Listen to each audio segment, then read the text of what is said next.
There we go.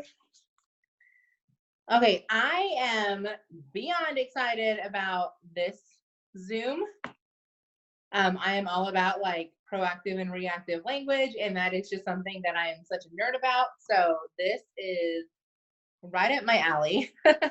My husband gets so sick of me when he's complaining about something, and I'm like, but did you choose that? He's like, yes, just shut up. I just want to complain. And he does the same thing to me because he is also very like proactive and reactive when it comes, or against reactive and for proactive. So if I'm complaining about something, he's like, well, what are you going to do to fix it? And I'm like, shut up. I don't know. I just want to like tell you why it sucks. So the first step I'll give you on this right out the gate is surround yourself with people that are proactive, because I guarantee your language will be a reflection of the 5 people that you surround yourself with. And we're going to get into that a little bit more. But this is going to be a very interactive Zoom. Like I think 2 or 3 weeks ago, we had one that was a lot of like back and forth. And this is definitely going to be one of those. I don't know if like, I feel like when we started this, Thursday nights were like what was best for a lot of people. And then slowly it turned into, oh, Thursday nights don't work. And I'm having like, my inbox is flooded with people wanting the recording afterwards. So, I think we're just now getting into like the meat of the book. And so I think that they're going to be very small classes, which is good because we can all like actually sit and talk to each other. But I think the bulk of the people are going to be watching the recordings instead. So I feel like it kind of changed, which was weird, but I guess it has been like 2 or 3 months or something since we started this. Okay, so this whole chapter is on proactive versus reactive. Now, be honest, drop it down in the chat. Did you know what proactive was before reading this chapter? I ask this to every class, usually I ask it before we get into the chapter, like someone tell me what proactive is. And almost all the time, because I usually teach this to teenagers, it's always like, oh, I do stuff before people ask me to do it.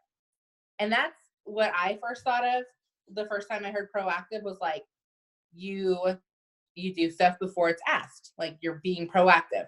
But that is not at all what this chapter is. So it's just a lot of really good meat, I guess. The skincare line. Oh, yes. I had like a pepperoni face when I was a teenager. I used to use Proactive. That was the only thing that cleared. Now, it screwed my skin up later because of all the dang chemicals. I didn't know that. But I probably would still do it because like my skin was so bad as a teenager. Okay, so if you can go to page 48 in the book, so not the workbook, but the actual book.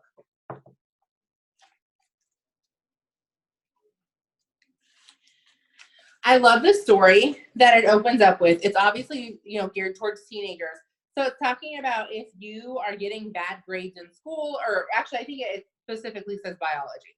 If you don't learn biology, it's not the teacher's fault, it's your fault. And I thought that was so awesome because in this business, like if you're not successful, it's not your upline's fault, it's your fault. Like there are so many free resources. There are so many resources you can pay for. There's just resources out the yin yang, like that you really have no excuse not to know how to do this. And I remember even when I started and when Savannah started, and the person that enrolled me was just going through a lot of life. And I basically trained myself on YouTube. And Savannah trained herself on YouTube. And we were like the blind leading the blind. But 3.5 years later, we're still in. And now we both do this full time. And now Janice has been doing it full time because of Savannah, because of me. As in, like, I was the first one to sign up. And so, but we all kind of just like taught ourselves off YouTube and figured out how to do it.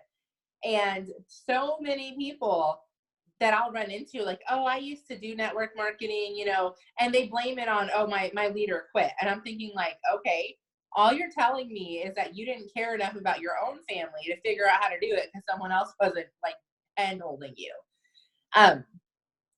So that's something that goes just right along with this. And I recognize it now. However, there was a time where I was a very reactive person, so I wouldn't have like agreed with that, I guess. So I'm trying to understand the perception of that, but at the same time, having already been through it and been through a lot of things where I've had to just get it done and no one else was like cared if I did it or not. And I know a lot of you guys have been through that too, of like, if I don't do this, my bills aren't going to be paid. So if I don't do this, like my kids aren't going to behave. If I don't do this, like my business isn't going to run. Like whatever it is, you had to get up and do it and not rely on somebody else.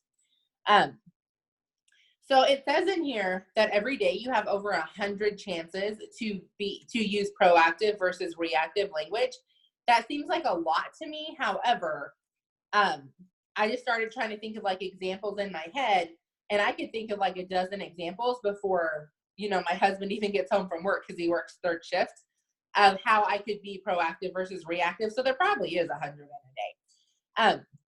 So in the comment section, the chat or whatever, if you guys can comment down any examples you can think of where you have a chance to practice being proactive versus reactive. A couple of mine are when my husband comes home from work, he almost always has the prep containers that I send his lunch. Like I send him breakfast, lunch, a snack or 2 snacks or something. So there's like 3 or 4 containers.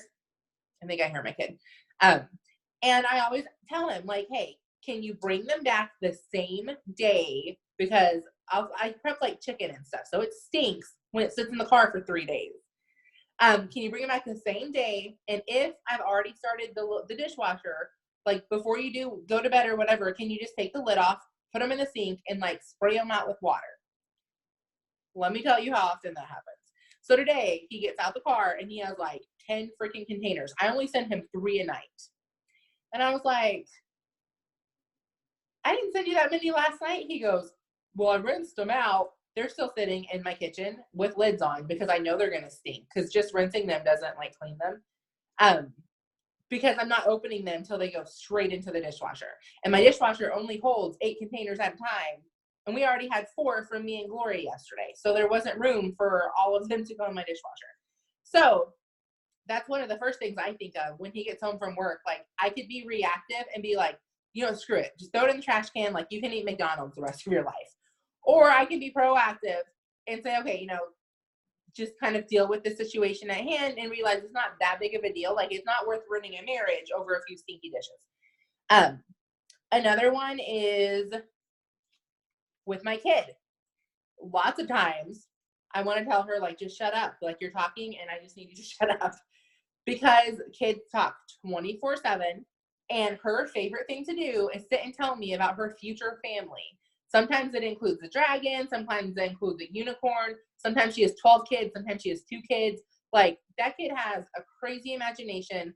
And I hope to God she does not have 12 kids, but I guess if that's what she wants, she better learn how to discipline them. That's all I'm saying. And so sometimes I have to tell, like we schedule in, the way I decided to be proactive about this is I could very easily let her talk and talk and talk until I was so irritated that I just told her to shut up and go to her bedroom. Instead, we schedule in talk time every single day. It's usually when I'm like cleaning the kitchen or doing laundry or something that she can actually talk. Yes. Missing the hamper. We don't have a hamper. Okay. I'll tell you the story in a second because I'll tell you the kid. So what we decided to do proactive wise was we schedule in talk time. And this may sound harsh, but you know what? You got to run your family and not let your family run you. Or especially with your kids, I guess is what I should say. She's not allowed to come up and just randomly talk my ear off anytime that she wants to. Now, and if she wants to, she's welcome to ask like, hey, can I talk to you right now? But if I say no, because I have like a podcast in my ear or I'm lesson prepping, like sometimes it is harmful to let her sit there and jabber, because then I'm not concentrating on what I'm doing. And sometimes what I'm doing like is either paying the bills or, if I'm lesson prepping, sometimes when she's jabbering, I lose thought and it takes me 3 times as long to plan out a week of lessons for her. So, and then we also have designated quiet time. And quiet time means you are not allowed to be in the same room with mom. Mom needs her quiet time. You need your quiet time. Dad does his own thing. So she has quiet time where she sits, she has like a reading nook in her corner. She can't read, but like reading. She sits in a beanbag, and so she sits and reads her books. Sometimes she falls asleep in that. Usually she's wide awake when I go back to get her. And she has an hour every single day that she has quiet time. So that was, I used to get real stressed with just having someone talk to me 24/7. And I had to sit down and look at like, okay, how can I be proactive about this? Because snapping at my kid is not the right thing. So that was the biggest thing, was quiet time. And then we did implement, just because I know she likes to tell me stories, a time where I could do something that didn't require my brain, which is usually just cleaning. Or if, like on Wednesdays and Sundays, if I'm actually getting ready and doing my hair and doing my makeup, she literally will sit on the toilet and talk to me while I'm standing at the mirror getting ready. But that gets her time of like talking. And it gets me my time of I'm doing something that doesn't require a brain, because I've done it so many times, to where I don't feel like I am doing my task that I should be doing like half-heartedly, because I'm trying to pay attention to a 5-year-old. It's so weird saying a 5-year-old. I keep on wanting to say a 4-year-old because she just barely turned 5. So there's just lots of examples. Oh, the hamper thing. My husband's a freaking smart aleck like nobody's business. In church, they used this illustration on Sunday. They said, one thing that wives are always complaining about is the husband always misses the hamper. And my husband goes, if you were as proactive as you say, you would just move the hamper. I said, like, you be doing your own laundry and you're going to be making your own food. So you have fun with that. We jab at each other all the time. And he knows that I am like so proactive about everything. Like that's just something I've worked on so hard. So he'll use that to like make fun of me for stuff that has nothing to do with being proactive. Like the hamper thing. Instead of me throwing it in the hamper, if you were proactive, you would just move it because it lands in the same spot all the time. So that would fix the problem. I'm like, it would also fix the problem if you would grow up and learn how to hit your clothes in the hamper. But, so we have fun with each other. But so that's a couple things. Another one that's really big in today's society is when people talk bad about you. It's so easy because we have social media. And I know that just like, that sounds like a teenage problem, but it's not. My husband and I just went through this where some things were said to our face that were very politically correct and nice and blah, blah, blah. And then immediately turned around and were like trash talking us to other people. And of course we found out, because other people actually like us, we found out through social media, like, hey, so-and-so saying this about you. And I'm like, really? Like, are we in high school right now? What I wanted to do was tell these people where they could shove it. Cause that's like my first reaction of, I'll take you out in the back and we can like deal with it like adults, and we could just have a knockdown drag out and then we could squash it. People at church don't like that answer. So instead we're going to have like meetings and crap, I guess. But it's funny because I'm very much like, let's just squash it. Like, let's just actually talk about it and squash it. My husband and I are very much like that. And today there's so many adults that they will not talk to you about a problem, but they'll talk about you to other people about a problem. And that's something that you have a very big chance to be proactive or reactive. And it is so much easier said than done, guys. Like, I'm sure every one of you can think of a situation where you're like, I didn't handle that like amazingly. Probably could have said something better than I did. We went through something like this and I felt like I was being backed into a corner. So instead of thinking and saying something proactively, it came to do with homeschooling, and it was told like, well, you're lucky you get to homeschool. I was like, no, I made that choice. Like, if you don't like your choices, make better choices. Now, was it true? Absolutely. Could it have been said better? Definitely. So sometimes you're going to act reactively, and then you're going to look back and think like, I could have been much nicer about the situation and handled it in a way where other people were not quite as offended, especially when you're dealing with reactive people, because reactive people are offended all the time. Like, it does not matter what you say or how you say it, you're going to offend them. So if you can, I guess, make the fire small, like that's your best case scenario.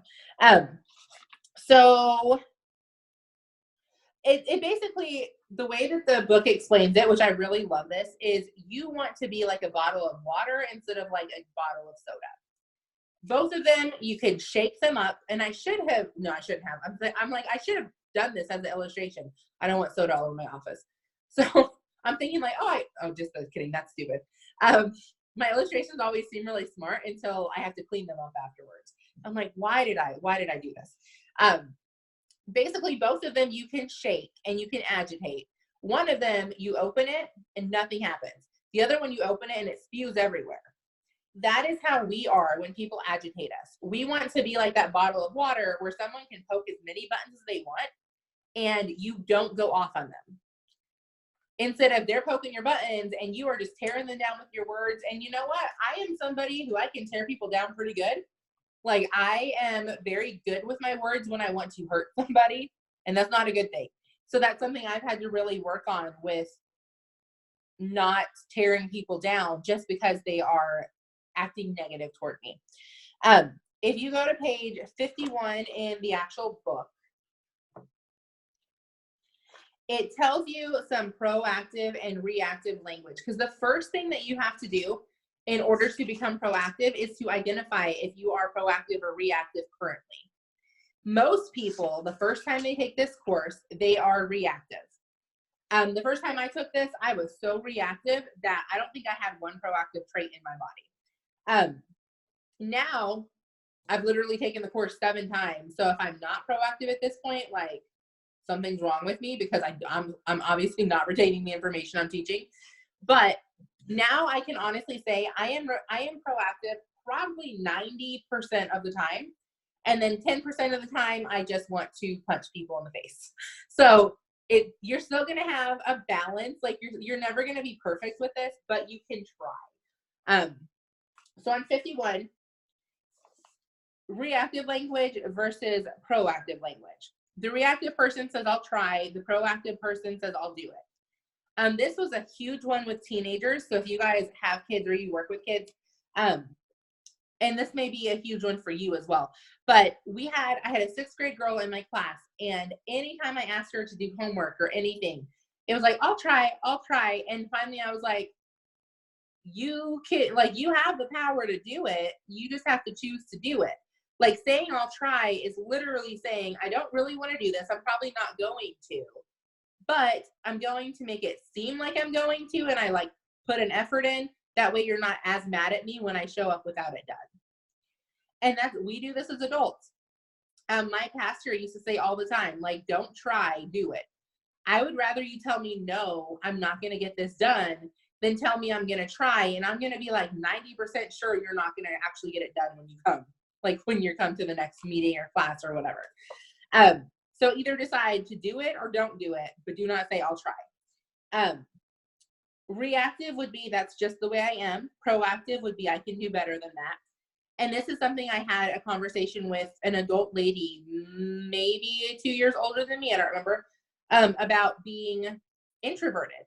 And she was telling me that she could not have a face-to-face conversation because it's just the way she was. She was just introverted. And I was telling her, like, we were having a conversation, but it was in my mind, I'm like, why are you content being like that? Why are you content not being an adult and having adult conversations?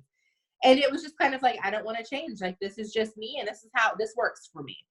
And that's a very reactive thing to say. Like, that would be like me saying, well, I'm just not tactful because I don't care. Like, I'm just honest. I'm just real. When people say, oh, I'm too real for you, they're literally saying, like, this is just how I am, and I'm not going to change to be a nicer person.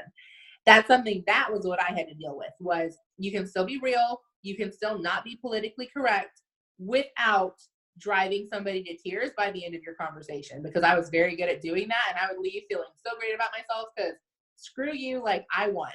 And that is not the goal of a conversation. Reactive people talks about, there's nothing I can do about this. Proactive people say, look at all the options. Like, let's look at some options. And again, that's where it goes back to the story about me and Glory and her talking all the time. Like, I could have very easily said, well, she's a toddler. She just talks all the time. She's just annoying. Because I hear a lot of moms say, I can't do anything about it. My kid's just annoying.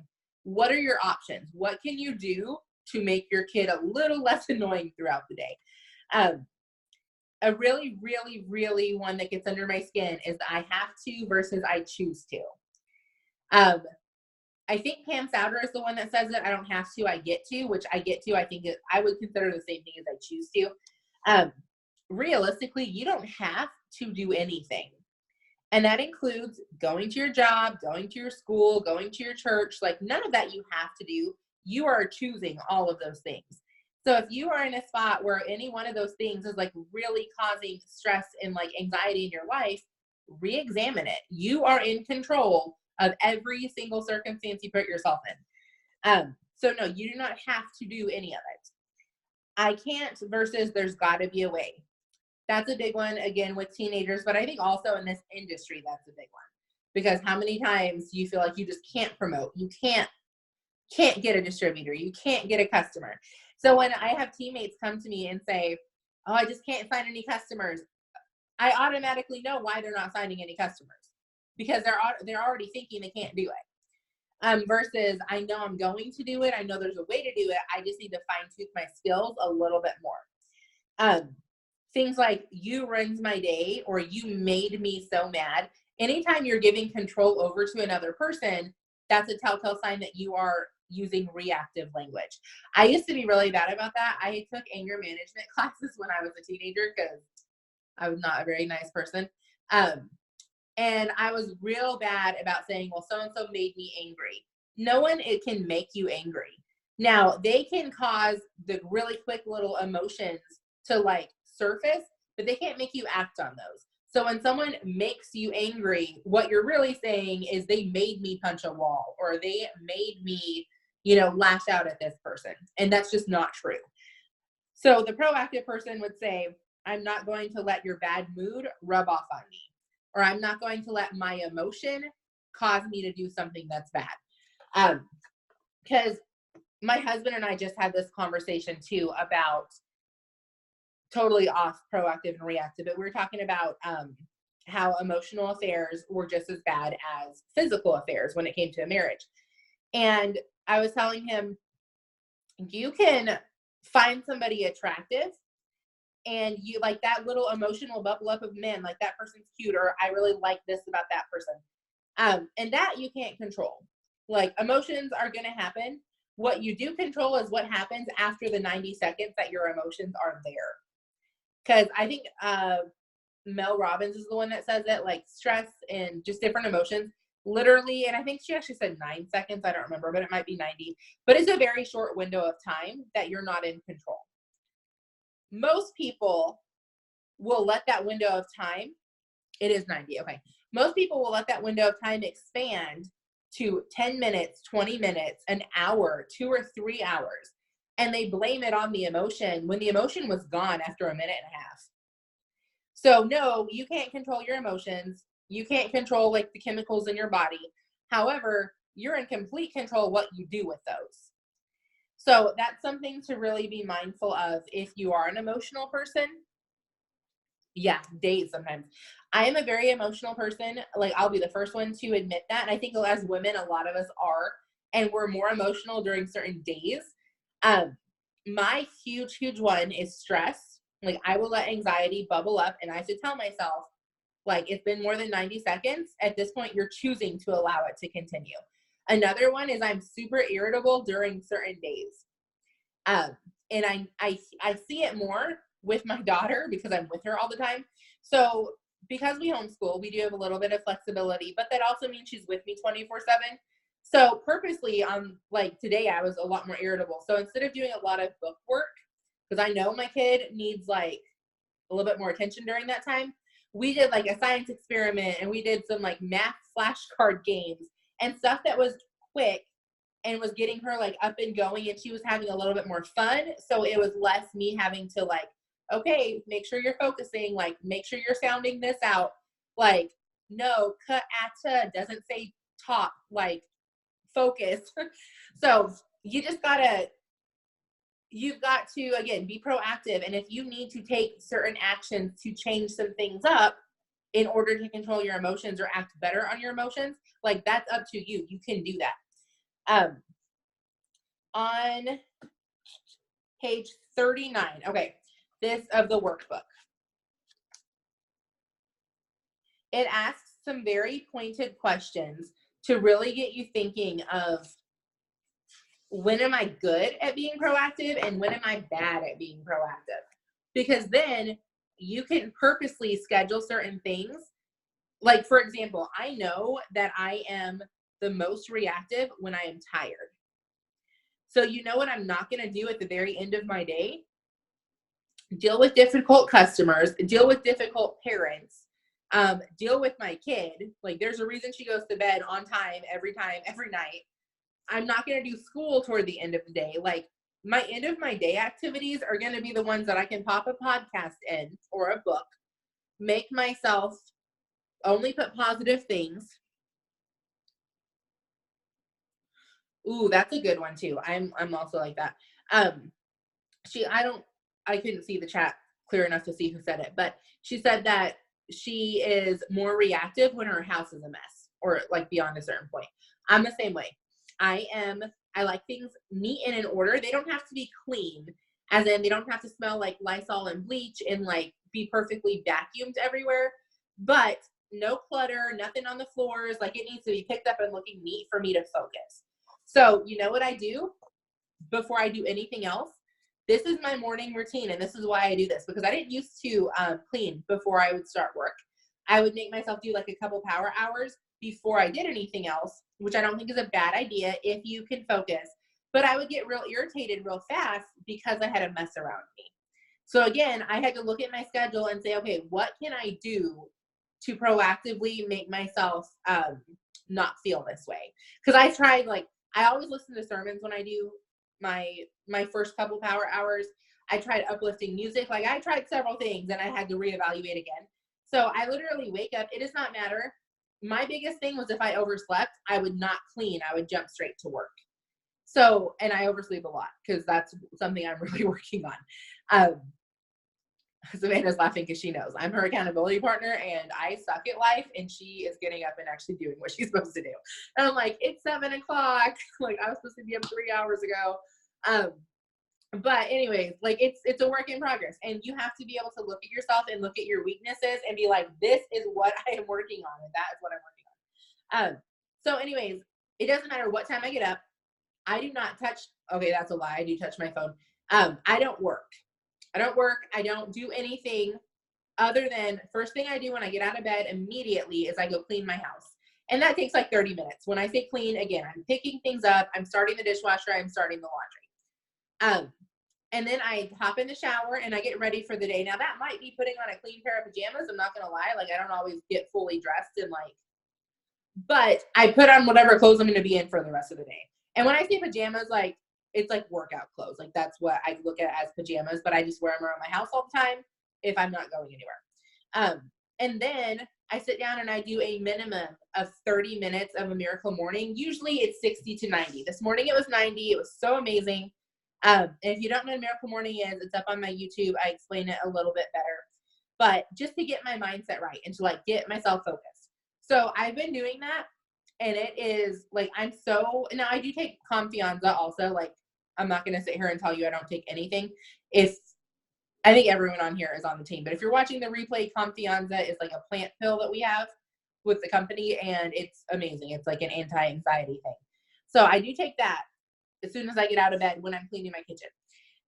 But I've had days where I take it and don't get my morning routine done, and then days that I do take it and then I also get the morning routine done, and hands down, like, the routine is a make it or break it. So when I'm the most reactive is when I'm tired or stressed. All right, we have like 10 minutes left, so this is probably going to actually cut off. We didn't get near what I wanted to get through tonight, but that's okay. This is like a really in-depth topic. I feel like that's very easy to misunderstand if it's not explained. When do you tend to be most proactive? Drop that down in the comments. For me, I'll be honest, just because I've been practicing it for like the last 3 years, I am proactive, like I said, majority of the time. My difficult challenge when it comes to proactive versus reactive is being compassionate with people who are reactive. I have to remember I used to be one of those people, and sometimes I don't have patience with them because I just want to shake them and be like, make better freaking choices. But I realize that is easier said than done, and sometimes it takes a lot of work on yourself. And then, so what I'm really working on is just trying to empathize with people and like meet them at their level. Again, easier said than done. I have no problem doing this with somebody who wants to improve on themselves and who is like working towards a growth mindset. Where I struggle with being compassionate and empathizing with people and meeting people where they are people that should know better. Or people that they know they're reactive, and instead of saying that, they just put a label on it and they're content staying that way. I have a very hard time with excuses, I guess, is the best way to put it. Your homework before we get cut off is make a list, because like we said earlier, you are the sum of the 5 people you hang around most. Make a list of the 5 people that you in your real life, so not online. So like I wouldn't write Savannah down for this because we don't live in the same state. 5 people that you are around the most. You don't have to consider them friends, but you are allowing them to be in your inner circle by seeing them several times a week. So 5 people that you see several times a week. Then write down 5 people that you talk to the most during your week. And that can be someone that you don't actually physically like go to. Like Savannah would be one of mine because we do talk almost on a daily basis. I think I would even say daily, but maybe like skip a day here and there. So the 5 people you actually talk to on a daily basis or a weekly basis. And then the 5 people that you listen to. This would be like certain coaches or teachers or audio, authors. Like Tony Robbins is one of mine. If you're thinking like, I don't listen to anybody, I just listen to music, write down country music or rap or R&B, like whatever genre you listen to. And then you're going to go through. I would say 5 adults. I wouldn't count your kids as those 5 people, because your kids, one, like your mindset is what's shaping theirs, but 2, they're babies. Like they're, you don't have a choice. You already popped them out. You do not have a choice of like surrounding yourself with 5 new kids. So you just got to work with what you got with that one. And I feel like the same way with your spouse. I'm not a fan of divorce at all, like just divorce. So just because maybe you've outgrown your spouse and now you're proactive and he's still reactive, like suck it up, buttercup. You chose to marry him, inspire him to be better. I don't know. Brett and I go through that too, because for a while he was very reactive when I was learning to be very proactive, because we attract what we are. I was very reactive. So guess what kind of husband I got? A reactive one. It's not fair for me to say, oh, I'm outgrowing him, like I'm going to divorce him and upgrade. No, like why not just inspire each other to be better and like grow as a couple? And that's something that we've really put into practice, and it's been amazing. And it wasn't easy. So nobody think that like I just, hey, you should be proactive, and he started reading audiobooks, because that was not the case. And I couldn't tell him to do anything because he would do the opposite, because that's what most men do. If we're being honest, that's what we do.